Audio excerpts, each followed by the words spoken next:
बिस्मिल्लाहिर्रहमानिर्रहीम, अस्सलामु अलैकुम वरहमतुल्लाह। नाज़रीन इकराम, जस्टिस टीवी के स्पेशल प्रोग्राम सुखनवर के साथ मैं आपका मेज़बान रेहान अब्बासी हाज़िर खिदमत हूँ।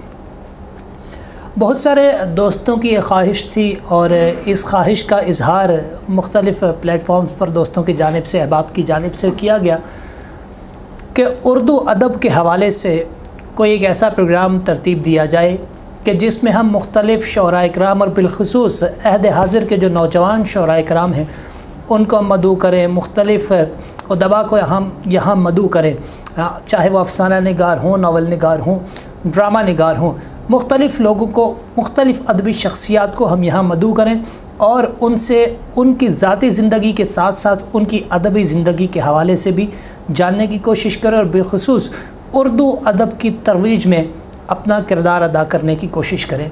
इसी सिलसिले को और इसी अहबाब की ख्वाहिश को मद्देनज़र रखते हुए हमने जस्टिस टीवी से प्रोग्राम सुखनवर का आगाज़ किया है।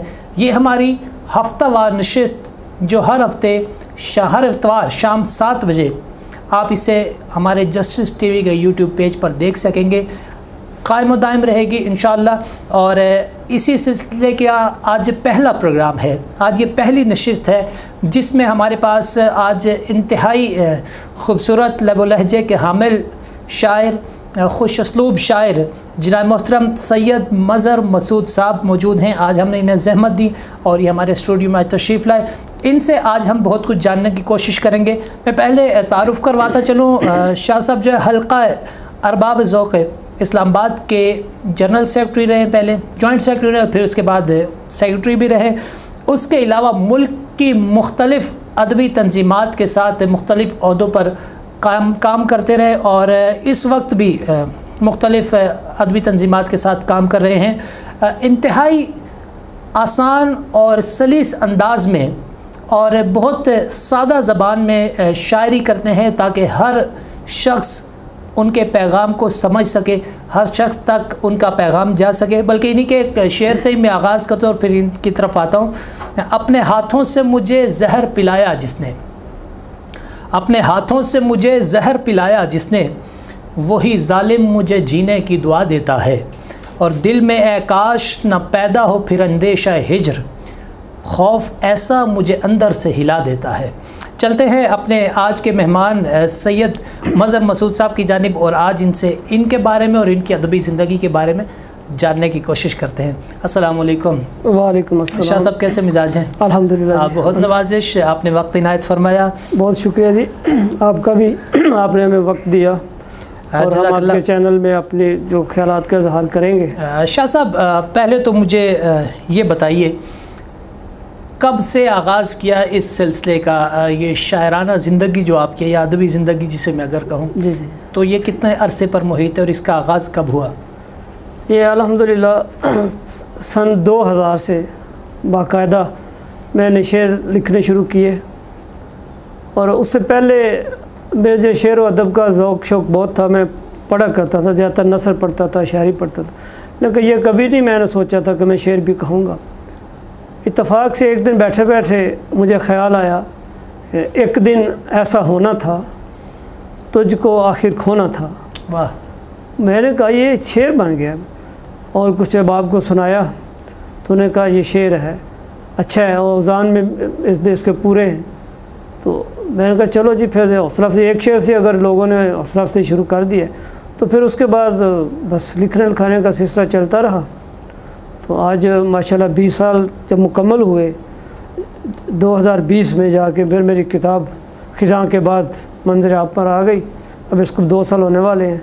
तो अल्हम्दुलिल्लाह अभी तक इसकी बहुत हौसला अफ़ज़ाई हो रही है, लोगों को पसंद आ रही है, तो आगे सिलसिला जारी है।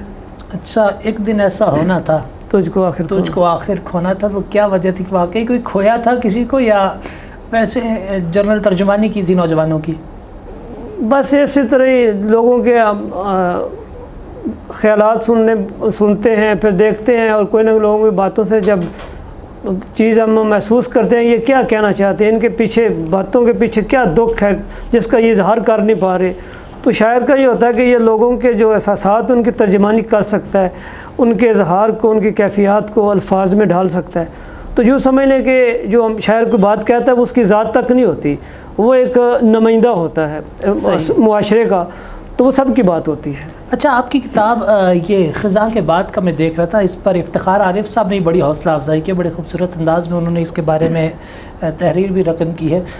कौन कौन से और दीगर ऐसे शोरा हैं जिन तक आपकी किताब पहुंची और जिन्होंने हौसला अफजाई की? हाँ, माशाल्लाह इफ्तिखार आरिफ साहब बड़े इंसान हैं, बड़े आदमी हैं और शायर भी बहुत बड़े हैं। मैं जब हल्का बाब ज़ौक़ इस्लामाबाद का जॉइंट सेक्रेटरी था, फिर उसके बाद मैं सेक्रेटरी भी बना, तो जब मैंने मजलिस अमला बनाई तो इफ्तिखार आरिफ साहब मेरी पहली मजलिस अमला में उसके रुकन थे। अच्छा, और उनके साथ उठना बैठना था, उनसे ज़ाती मुलाकातें भी रहीं, मैंने उनसे बहुत कुछ सीखा। और उन्होंने, आपने पढ़ा है ना, उन्होंने शुरू में लिखा था कि ये सैयद मदर मसूद का जो अदबी सफ़र है वो हमारे सामने शुरू, बिल्कुल ऐसा ही, क्योंकि शुरू थे जब मैं हल्का बाब ज़ौक़ में जाना का आगाज़ किया तो दोस्तों ने पूछा कि आप कहाँ से ताल्लुक़ रखते हैं, क्या लिखते हैं, कितना अरसा हुआ आपको लिखते हुए, कुछ गज़लें हैं आपके पास? मैंने कहा जी मैं 4-5 गज़लें अभी लिखी हैं। सही। तो यानी वहीं से मैंने आगाज़ किया और हल्का बाब ज़ौक़ ने मुझे बहुत सिखाया और मैंने उससे सीखा। अच्छा शाह साहब, अगर मैं पूछूं कि हर शख्स, यकीनन हर किसी का, जिस शोबे का कोई शख्स होता है तो उसका कोई ना कोई उसी शोबे से मुताल्लिक़ कोई ना कोई आइडियल होता है, बंदा किसी को आइडियलाइज़ करता है, फिर उसी शोबे में बंदा उनके नक्शे कदम पर चलते हुए तरक्की करता है। अगर मैं आपकी अदबी ज़िंदगी के हवाले से या ख़ास तौर पर जो आपने बरंगे तग़ज़्ज़ुल जो शायरी की है इसकी बात करूँ तो कौन से ऐसे शायर हैं जिनसे मुतासिर रहे हैं आप?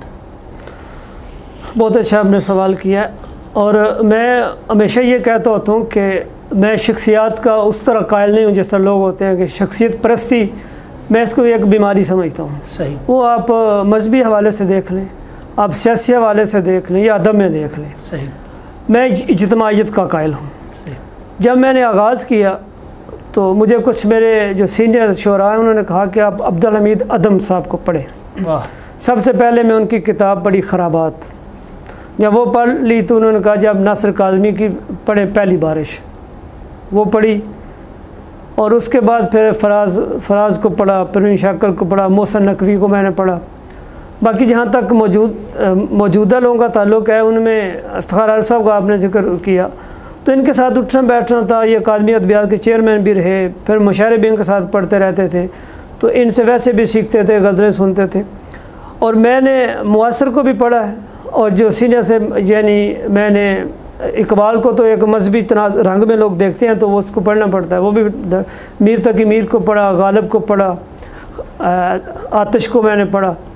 तो इस तरह फिर मैं पढ़ता रहा सब लोगों को, और मैं देखता हूँ कि किस शायर के पास अच्छा शेर है, मैं शेर को दाद देता हूँ, उसकी काविश को दाद देता हूँ शायर की। और हर बंदा मुकम्मल इंसान तो नहीं होता, कमी कोताही भी होती है। और मैं कहता हूँ जितने भी शायर वो जूनियर हैं या सीनियर हैं, शेर कह रहे हैं, वो अदब की खिदमत कर रहे हैं, मैं उनको सबकी काविश को सलाम पेश करता हूँ।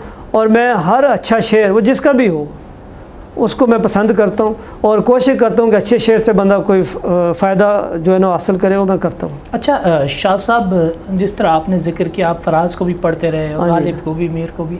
अच्छा, हम अगर फराज की बात करें इनकी, तो वो हिजर वसाल के किस्से वो आपकी शायरी में भी हमें नज़र आ रहे हैं। हाँ जी। और आपने नासिर काज़मी की बात की, पहली बारिश, तो मेरे ज़हन में उनका वही कलाम आ रहा था, मैं वो सब्र समीम हूँ जिसने बार अमानत सर पे लिया था, मैं वो इसमें अजीम हूँ जिसको जिन्नो मलिक ने सजदा किया था। आज आपकी किताब देख रहा था तो मुझे वहाँ भी ये चीज़ नज़र आई, कहीं वो इंसानियत की जो महराज की बातें हैं या उरूज इंसानी की बातें हैं, मुझे आखिरी आसमां तक बुलाया गया था, ज़मीज़ाद को इंतहा तक उठाया गया था। तो आपने भी ये, आपकी शायरी में भी मुझे ये अंसर नज़र आया, तो ये कहाँ से, या इकबालियात से आप मुतासिर हैं या पहली बारिश से मुतासिर होकर इस अंदाज की तरफ आए? मैं पहली बारिश से भी मुतासिर हूँ, कलाम इकबाल से भी मुतासिर हूँ, और मैं मोहसिन नकवी से भी बहुत मुतासर हूँ। मैं सब लोगों को पढ़ता हूँ, लेकिन ज़ाहिर है हर शायर की तरह मेरा अपना भी एक नज़रिया है। बिल्कुल ऐसे। चीज़ों को पसंद करना और चीज़ है, और चीज़ों के ऊपर यकीन करना और चीज़ होती है। आपका नज़रिया हो सकता है मैं पसंद करूँ और मुझे अच्छा भी लगे, लेकिन मैं आपका जो नज़रिया मेरा अपना है वो आपके नज़रिए के साथ मतलब मेल नहीं खाता हो, अलग हैसियत रखता है। मैं सब चीज़ों को देखता हूँ, लेकिन बुनियादी चीज़ मैं इस चीज़ का कायल हूँ कि ये जो मजहबी बगावत का अंसर होता है ना, ऐसा शेर कह दिया, कुदरत को फितरत को ललकार दिया, बड़ा शेर हो गया। मैं हर काम, शायरी हो या नज़म हो, गज़ल हो, अफसाना हो या कोई गुफ्तगू हो, उसमें मैं मज़हब जो हमारा दीन है उसके दायरे में रहते हुए कोशिश करता हूँ कि बात हो, एतदाल में बात हो, वो किसी के दिल शिकनी भी ना हो। ये जो भी आपने ज़मीन ज़ाद को आसमान तक बुलाया गया, ये बात यह कि वो बशर की बात हो रही है, तो वो अल्लाह की कुदरत है, उसने बशर को कहाँ से उठा के कहाँ 15वें सिपारे की आयत यहाँ शुरू की, सुभान अल्लाह। तो उस तरह मेरा इशारा है कि ये तो कुदरत की निशानी है, किसको कहाँ तक ले जाता है। और ये जो शायरी है ये भी उसी मालिक की देन है, ये वदीयत है उसकी, अल्लाह की पाक ज़ात की। और ये एक हलामी कैफियत होती है, बाज़ का 6 महीने गुजर जाते हैं, कोई शेर नहीं कह पाते, बाज़ का एक दिन में 2-2 गज़लें हो जाती हैं। तो ये एक कैफियत होती है, नज़ूल होता है, शायरी नज़ूल होता है, उसके मुताबिक कह देते हैं। और जो आपके अंदर बात होती है या जिस माहौल से आपने पले बड़े होते हैं, जो माहौल का असर होता है वही आपके अंदर पकता है, वही बाहर निकलता है। इसलिए मैं चूँकि मजहबी लोगों से उठना बैठना था, रुझान मज़हब की तरफ है, तो इसलिए मेरी शायरी में आपको मजहबी रंग नज़र आएगा। बेश, बहुत ज़बरदस्त है। नाज़रीन इकराम, हम यहाँ लेंगे मुख्तसर सा एक ब्रेक, और ब्रेक से जब हम वापस लौटेंगे तो सैयद मज़हर मसूद साहब हमारे साथ होंगे और इनसे हम शायरी इनकी सुनेंगे, इनकी जो गज़लें हैं उस हवाले से भी इनसे बात करेंगे, और ख़ास तौर पर इन्होंने नज़म के ऊपर जो काम किया है उस हवाले से भी गुफ्तगू होगी। हमारे साथ रहिए।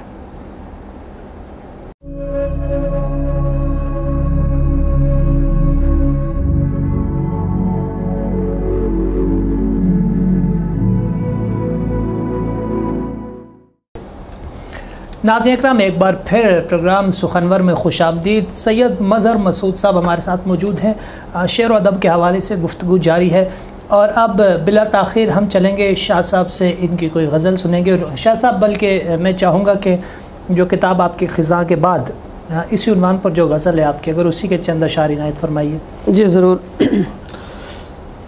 मायूस क्यों हो गुंचा व ज़ियां के बाद, मायूस क्यों हो गुंचा व ज़ियां के बाद, क्या आमदे बहार न होगी ख़ज़ां के बाद। वाह। एक आँख अश्क बार अभी तक नहीं हुई, एक आँख अश्क बार अभी तक नहीं हुई, पत्थर भी रो रहे हैं मेरी दास्तां के बाद। क्या कहने, वाह वाह। पत्थर भी रो रहे हैं, पत्थर भी रो रहे हैं मेरी दास्तां के बाद। सोचा है मैंने लाला सहरा को देख कर, सोचा है मैंने लाला सहरा को देख कर, ये सुर्खरू हुआ है किसी इम्तिहान के बाद। वाह वाह वाह। सोचा है मैंने लाला सहरा को देख कर, ये सुर्खरू हुआ है किसी इम्तिहान के बाद।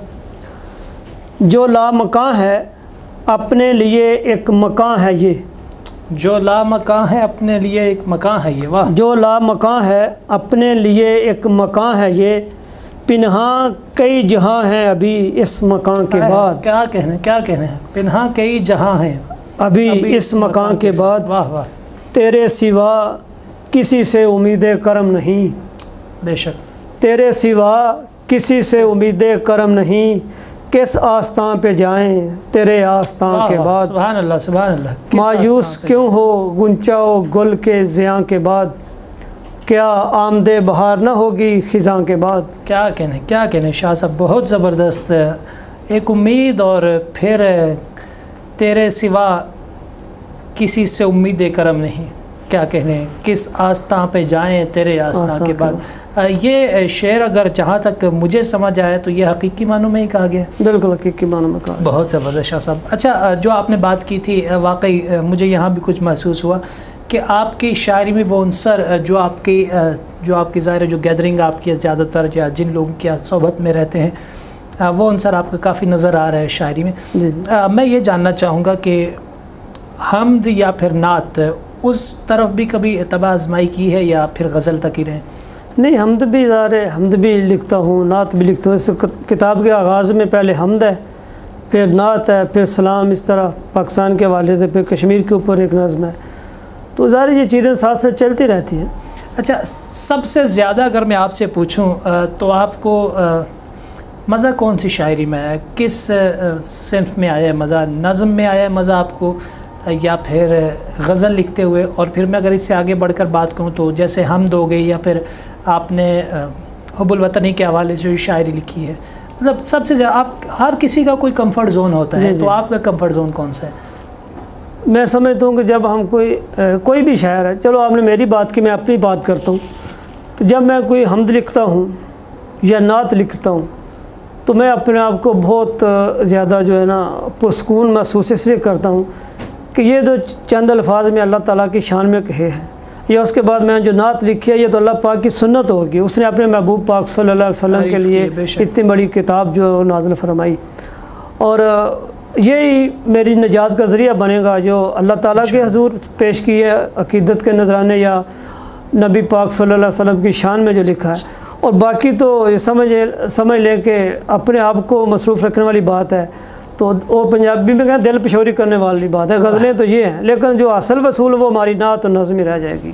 क्या कहने, ज़बरदस्त। अच्छा मज़हर साहब, कोई और गज़ल आपकी जिसके अशार अभी जहन में हो हमारे नाजरीन की नज़र? ऐ शाम रंज थम ज़रा पलके हैं नम अभी। वाह। ऐ शाम रंज थम ज़रा पलके हैं नम अभी, तुझको गुजारने के लिए लो है कम अभी। वाह। करती हैं सरसराती हवाएं मुझे तलाश, करती हैं सरसराती हवाएं मुझे तलाश, करती हैं सरसराती हवाएं मुझे तलाश, और मेरी ज़ात है सरे कुए अलम अभी। वाह वाह। और मेरी ज़ात है सरे कुए अलम अभी, ये दिल भी जल रहा है बराबर दिए के साथ। वाह वाह। ये दिल भी जल रहा है, ये दिल भी जल रहा है बराबर दिए के साथ, कट जाएगी ये रात के हम में है दम अभी। वाह वाह। कट जाएगी ये रात के हम में है दम अभी।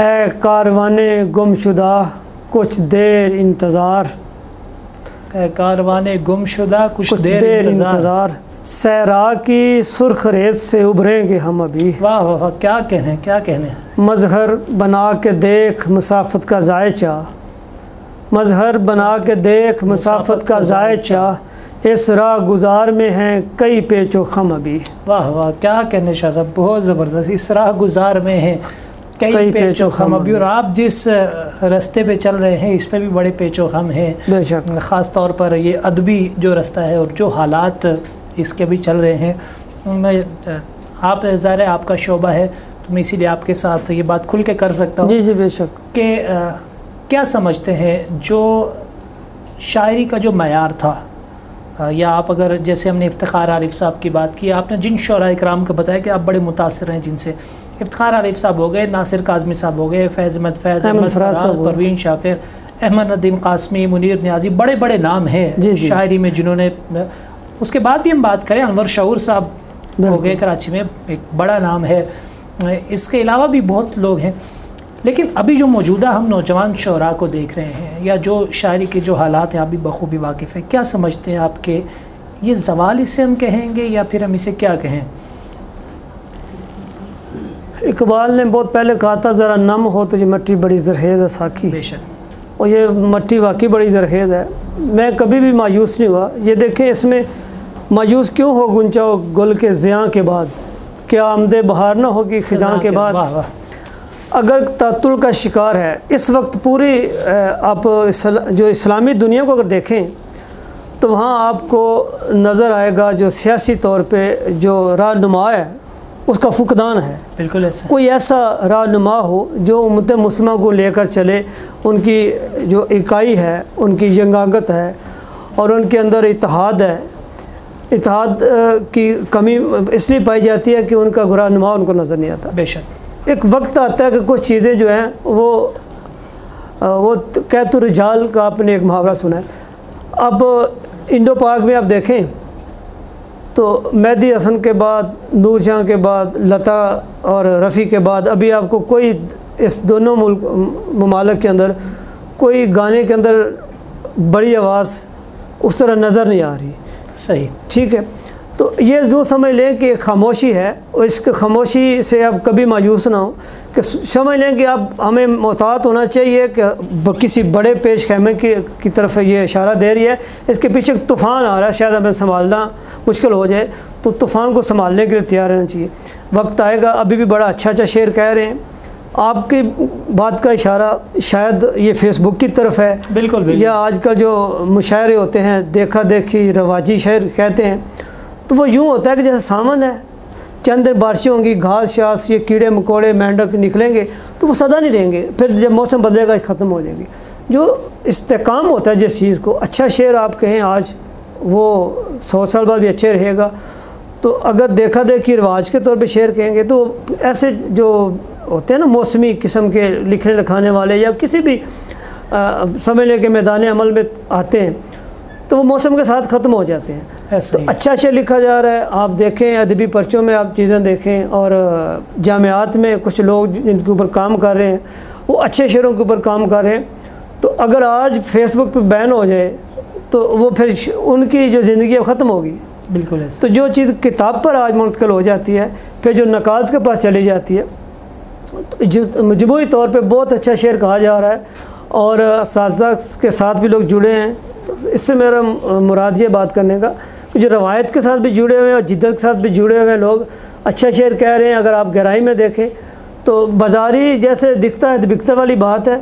ये जो जोन जिसमें हम रह रहे हैं ये सारा क्या कहते इक़्तिसादी दौर है ना। बिल्कुल। हर चीज़ बंदा कहता है कि मैं रातों रात अमीर हो, 4 मुशायरे पढ़ लूँ। तो ये जो जल्दबाज लोग होते हैं ना, उनसे आप उनकी बात पे तवज्जो ना दें। जो मुश्किल मजाज लोग हैं, जो धीरे धीरे काम कर रहे हैं ना, वो मुश्किल काम कर रहे हैं, और मैं बहुत पुरुमीद हूँ। बहुत बहुत ज़बरदस्त शाह साहब। और इकबाल ने भी कहा था कि अगर उस्मानियों पर कोई गम टूटा तो क्या गम है, कि खूने 100,000 अंजुम से होती है सहर पैदा। तो उम्मीद है इंशाअल्लाह कि ये मिट्टी नम होगी तो बिल्कुल बहुत ज़रख़ेज़ रहेगी। नाज़रीन इकराम, शाह साहब से गुफ्तगू जारी है, और इस वक्त एक मुख्तसर सा हम वक्फ़ा लेंगे। वक्फ़े के बाद हम जब लौटेंगे तो शाह साहब से इनकी नज़म भी सुनेंगे कोई, और इनकी नज़म की एक नई किताब भी आने वाली है, उस हवाले से भी इनसे बात करेंगे। हमारे साथ रहिए।